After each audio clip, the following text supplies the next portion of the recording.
பணம் முக்கியம், நான் இல்லைன்னே சொல்லல. பணத்தை விட குடும்பம் ரொம்ப முக்கியம்.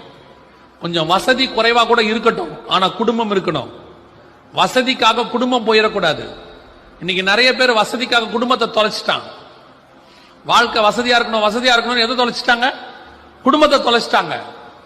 குடும்பத்தை கவனிக்காம ஓடி ஓடி ஓடி சம்பாரிச்சு எல்லாம் பண்ணி அத்தனையும் செய்து கடைசியில் என்ன ஆயிடுச்சு தெரியுமா? 55 வயசு 60 வயசுல வீடு இருக்கு, 100 சவரன் நகை இருக்கு, எல்லாம் கார் இருக்கு, டிவி இருக்கு, ஃப்ரிட்ஜ் இருக்கு. குடும்பம் எங்க? Where is the family? குடும்பமே இல்ல. உனக்கு எப்படி ஆவிக்குரிய வாழ்க்கையில நீ சாட்சி சொல்லுவ? வந்து எப்படி தனி? இன்னைக்கு கடைசி காலத்துல ஒரு ஃபேஷன் இருக்கு. சிங்கிளா வாழ்றதுங்கிறது ஒரு ஃபேஷன். கணவனுக்கு இருக்கு, மனைவிக்கு இருக்கு. ஏன் போ, என்னால தனியா வாழ முடியும். ஏன் என்னால முடியாதா? உன்னால முடியும். பரலோகத்துக்கு போக முடியுமான்னு மட்டும் பாத்துக்க. Download ShareChat.